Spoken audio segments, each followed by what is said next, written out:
Irmãos e irmãs, vamos a mais um momento da nossa liturgia da palavra. Eu transmito sempre a liturgia pesquisando em sites e impressos fidedignos para você que é presidente de celebração da palavra ou celebração eucarística, para você se orientar. Eu sou um ajudador e sou também um seguidor de Cristo Jesus, que deu a ordem, deu o mandamento: ide pelo mundo, evangelizai, o que de graça recebestes, deem também de graça. Eu transmito aqui no endereço telemático, eletrônico, da internet, Paulo Roberto Maciel Maciel. Você vai ao YouTube com mais de 10 mil vídeos à sua disposição. Eu não sou monetizado, você pode usar à vontade, mas com responsabilidade, com prudência, com decência. Você vai ao YouTube, ao Instagram, ao blog e ao Facebook. No blog tem muito texto para você pesquisar, tem muita foto. Faça isso. Meu trabalho aqui é seguir as ordens de Jesus. Neste vídeo, eu transmito a liturgia referente ao dia 14 de outubro de 2024, segunda-feira, dentro da 28ª semana do tempo comum. O ano litúrgico é o B, onde se enfatiza mais o Evangelho de São Marcos, pelo menos na liturgia dominical. No rito, nós temos a missa à escolha. A cor litúrgica é verde e há uma memória facultativa com a cor vermelha. É a memória de São Calixto I, Papa e Mártir. Então você que é presidente de celebração pode decidir se faz ou não a missa em memória a São Calixto. Eu pesquiso em sites fidedignos, principalmente no novaaliança.com.br e revista.arautos.org. Antífona da entrada: se levardes em conta, Senhor, nossas faltas, quem haverá de subsistir? Mas em vós se encontra o perdão. É o Salmo 129, versículos 3º e seguinte. Oração da coleta. Rezemos. Nós vos pedimos, Senhor, que vossa graça nos preceda e acompanhe e nos torne atentos para perseverar na prática do bem. Por nosso Senhor Jesus Cristo, vosso Filho, que é Deus e convosco vive e reina na unidade do Espírito Santo por todos os séculos dos séculos. Primeira leitura.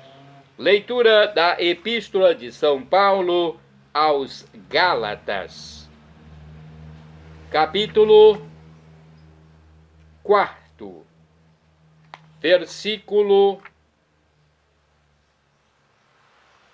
22 a 24, versículos 26 a 27,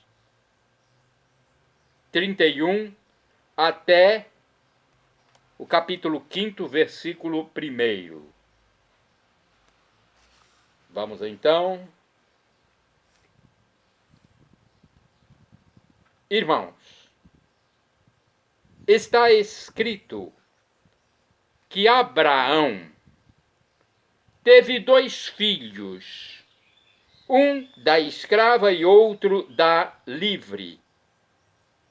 Mas o filho da escrava nasceu segundo a carne, e o filho da livre nasceu em virtude da promessa. Esses fatos têm um sentido alegórico, pois essas mulheres representam as 2 alianças. A primeira, Agar, vem do Monte Sinai.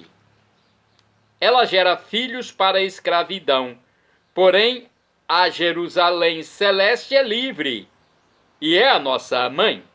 Pois está escrito: rejubila estéril, que não dás à luz, prorrompe em gritos de alegria, tu que não sentes as dores do parto, porque os filhos da mulher abandonada são mais numerosos do que os da mulher preferida. Portanto, irmãos, não somos filhos de uma escrava, somos filhos da mulher livre. É para a liberdade que Cristo nos libertou. Ficai, pois, firmes e não vos deixeis amarrar de novo ao jugo da escravidão. Palavra do Senhor, graças a Deus.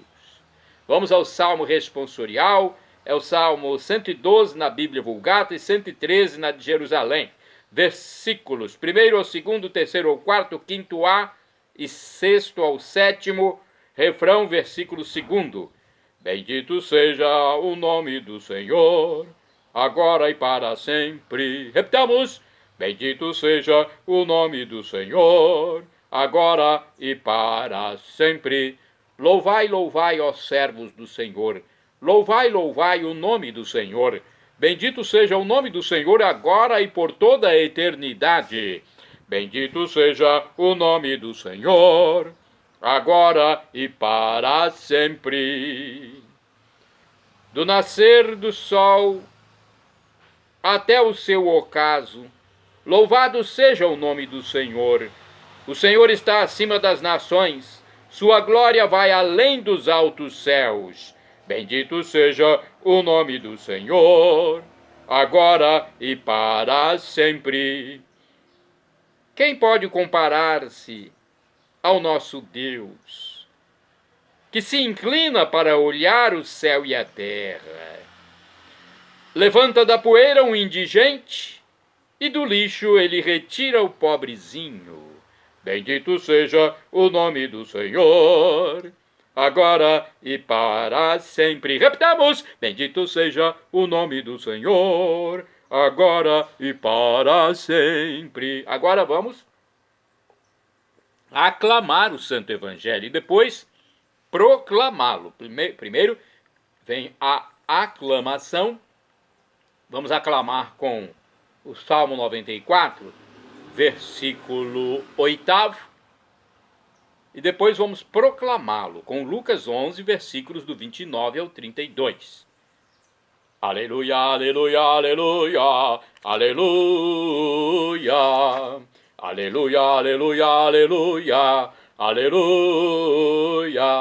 Oxalá ouvisseis hoje a sua voz, não fecheis os corações como em Meriba.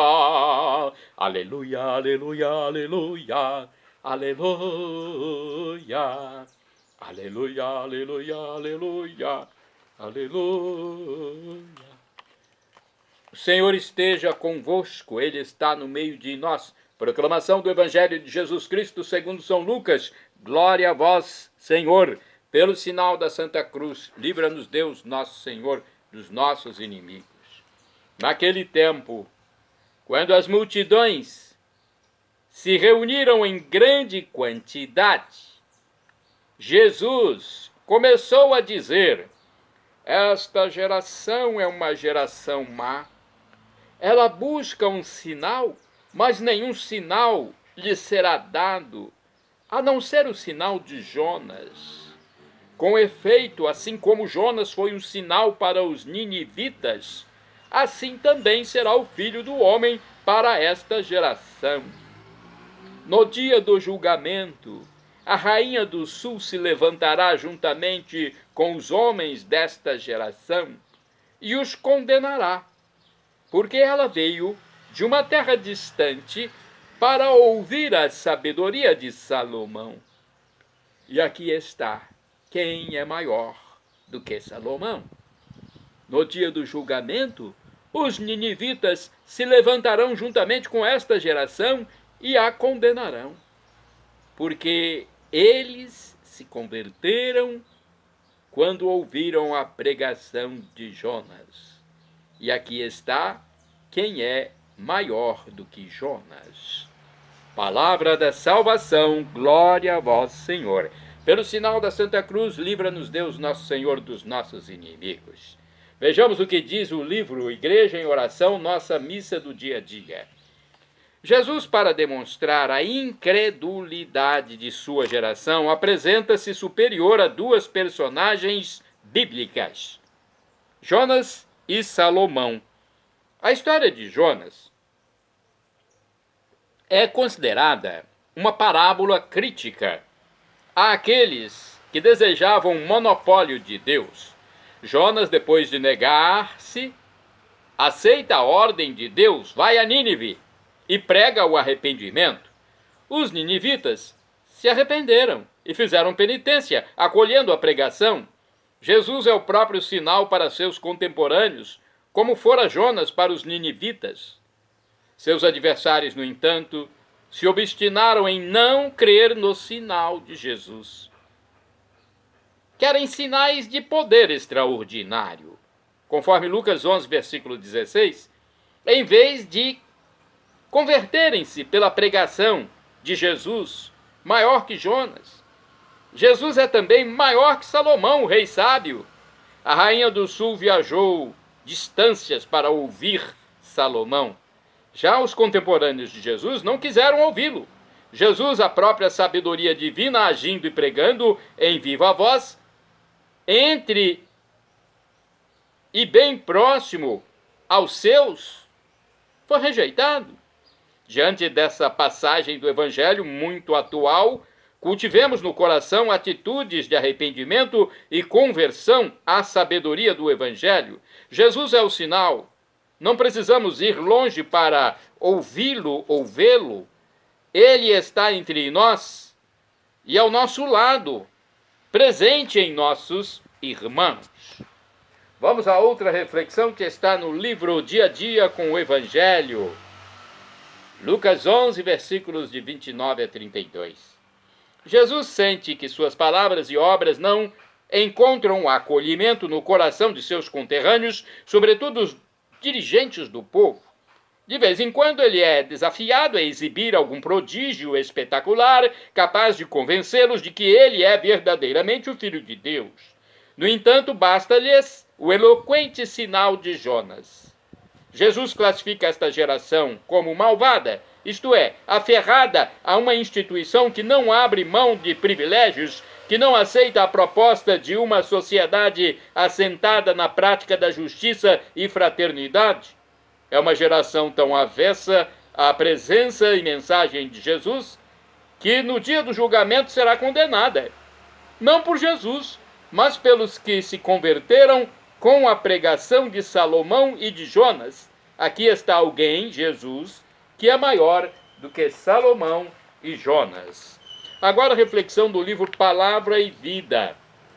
Diz o seguinte: somos uma geração perversa? É uma pergunta que começa nessa meditação. Não acreditamos que Jesus é o sinal maior? Prova disso é que estamos manuseando este livro. Cada dia lemos com atenção a palavra e talvez este breve comentário. Fazemos um pouco de oração. Não sei se Jesus se refere exatamente a isto. A questão não está em dedicar um tempo à meditação e à oração. A questão está na vida. Ela é o lugar que temos de demonstrar que Jesus é o grande sinal, aquele que nos leva à salvação. Em nosso modo de viver, de tratar os outros, de nos comportar. Aí é que atuamos, diz aqui o comentário desse livro, Palavra e Vida. Agora vamos a um comentário que costuma ser mais profundo, mais pesquisado, de Antônio Carlos Santini. Ele é liderança da comunidade católica Nova Aliança. O título da liturgia comentada de Santini é No Dia do Juízo, baseada em Lucas 11, versículos do 29 ao 32. Todo cristão, ao rezar ao símbolo dos apóstolos, afirma crer que Jesus há de vir para julgar os vivos e os mortos. Mas muita gente parece antecipar o seu próprio julgamento quando recusa a salvação oferecida pelo Senhor. Infelizmente, nem precisarão esperar pelo juízo final. Curiosamente, pode ocorrer que os de casa desperdicem as oportunidades de salvação, enquanto os de fora acabam por aproveitá-las. Foi assim no tempo de Jesus. Era numerosa a multidão que acorria a Jesus de Nazaré, mas no meio dela se encontravam adversários como os fariseus, inimigos como os saduceus, oportunistas e aproveitadores de todo tipo. à espera de algum benefício do Mestre, mas sem a mínima disposição para mudar de vida e atender ao apelo.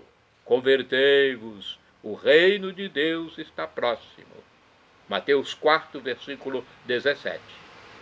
Ao contrário, enquanto os seus o rejeitavam,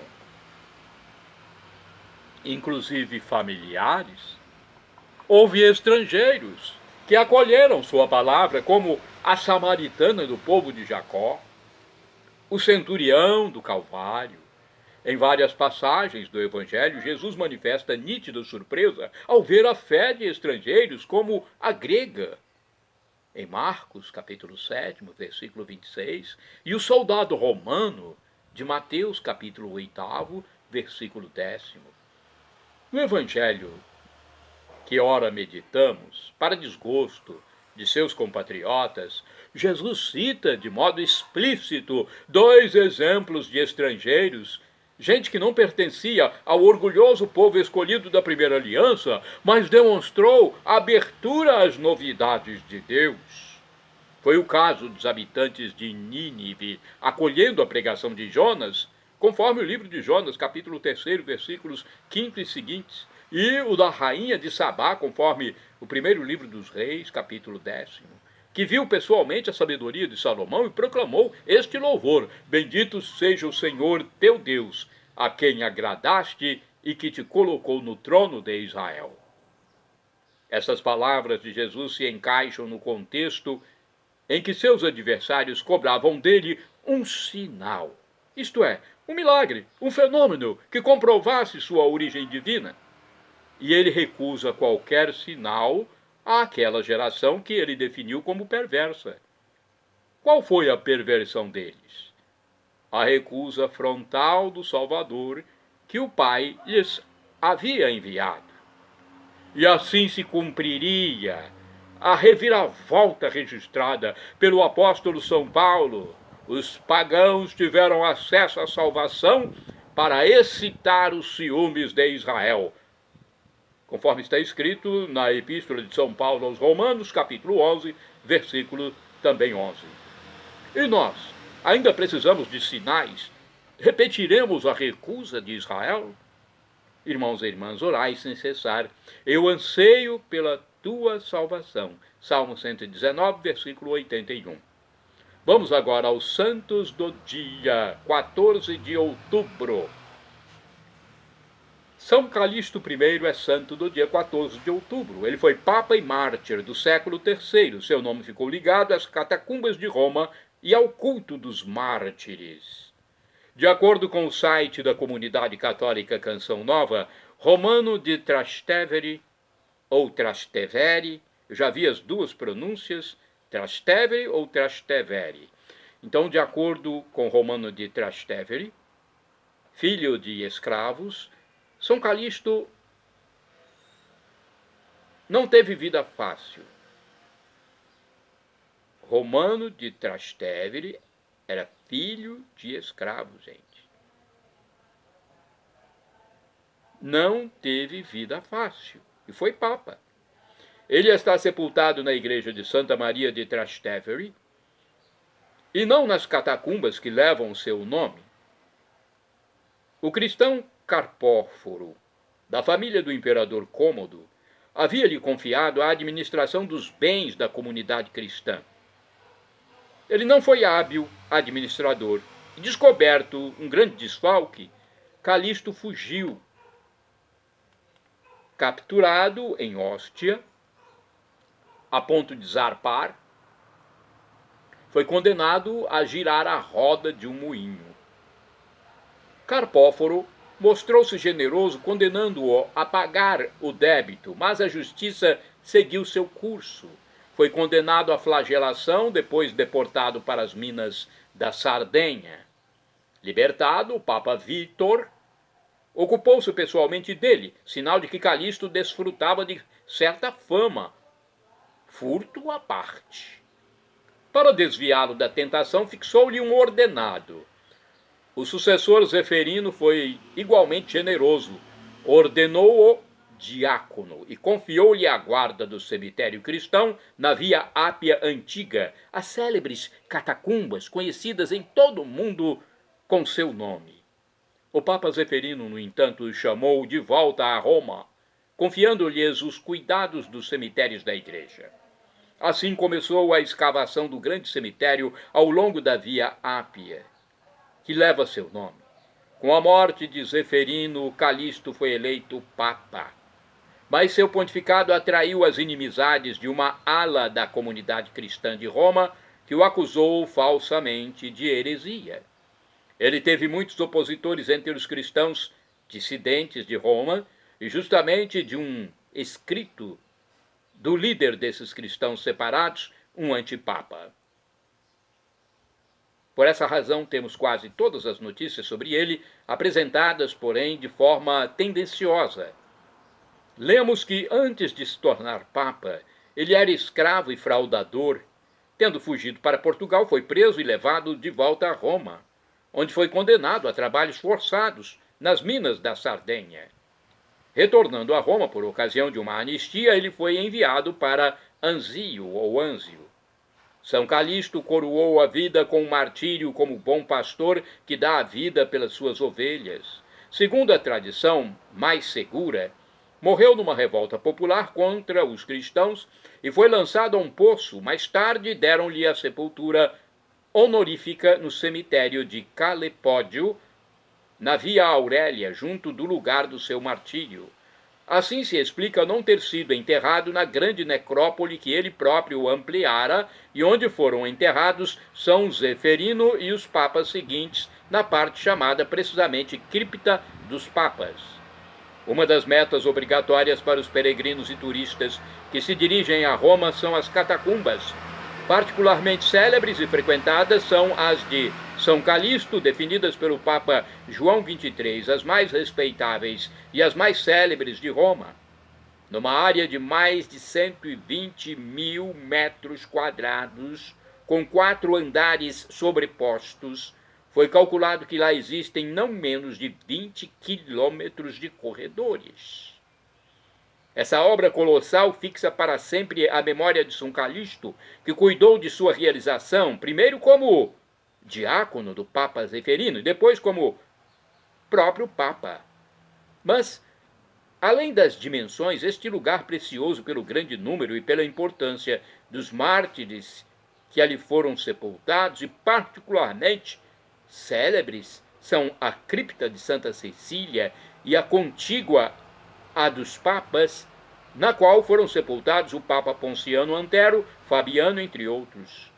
O túmulo dele está colocado bem no meio da Roma antiga, na Basílica de Santa Maria in Trastevere, que, construída por determinação do Papa Júlio, na metade do século IV, foi intitulada também de São Calixto. São Calixto, mártir, rogai por nós. Então, que história interessante deste Papa, hein? São Calixto. Agora vamos São Calixto I. A outro santo. Santo do dia 14 de outubro, São Venâncio de Luni, bispo do século IV, amigo do Papa São Gregório Magno, ocupou-se esmeradamente dos clérigos e monges da sua diocese em Luni, na Itália. Santa do dia 14 de outubro, Santa Andadrisma. Retificando, Santa Angadrisma, abadesa, do ano 695. Angadrisma desejava consagrar-se a Deus, mas seu pai a prometeu em casamento. Uma terrível enfermidade forçou o rompimento do compromisso. Curada milagrosamente, ingressou no mosteiro beneditino de Orgueil-des-Vierges, perto de Beauvais, na França, do qual foi abadesa.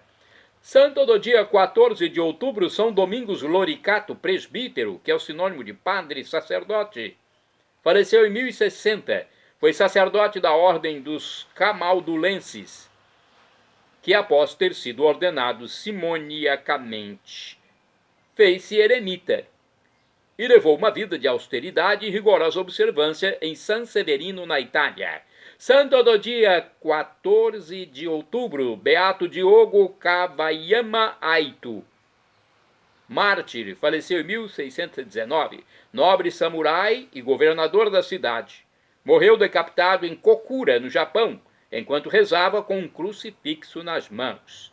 Santos do dia 14 de outubro, Stanislau Misakowski e Francisco Roslaniek, presbítero, ou seja, padres e mártires, faleceram em 1942, foram mortos na Câmara de Gás em Dachau, na Alemanha. Santo do dia 14 de outubro, Beato Romano Lisco, presbítero, ou seja, padre, e também mártir, faleceu em 1949. Foi sacerdote da Arquieparquia de Leopole, dos ucranianos. Romano Lisco foi preso e morto na perseguição religiosa na Ucrânia. Shalom Adonai é uma expressão hebraica que significa a paz de Deus. É o que eu desejo para todos vocês. El Shaddai, também do hebraico, significa Deus onipotente. O professor e escritor de mais de 100 livros da Igreja Católica, Felipe Rinaldo Queiroz, de Aquino, em seu canal no YouTube, diz que Deus pode nos dar uma dessas 3 respostas quando suplicamos algo. Sim, não ou espere. A que for melhor, ele nos dará. Agora, do hebraico também, mais no caso aqui o aramaico, eu clamo Maranatá, como dizemos nós católicos, ou Maranata, como dizem nossos irmãos separados, os evangélicos ou protestantes. O significado é o mesmo nas duas pronúncias. Vinde, Senhor Jesus, um dia ele voltará e será o juízo final. Teremos corpos glorificados na volta de Cristo. Teremos, se nós aceitarmos Cristo como Deus, formos batizados e nos arrependermos dos nossos pecados. E viveremos a vida eterna com Deus Pai, Deus Filho, Deus Espírito Santo, todos os santos, todos os salvos, todos os anjos de Deus. Perdão, Senhor, pelos meus pecados passados, presentes, futuros, físicos, espirituais, pecados do pensamento, palavras, atos, omissões, e me dê a vida eterna. Meu Jesus, eu quero a vida eterna convosco. Acesse @PauloRobertoMaciel 6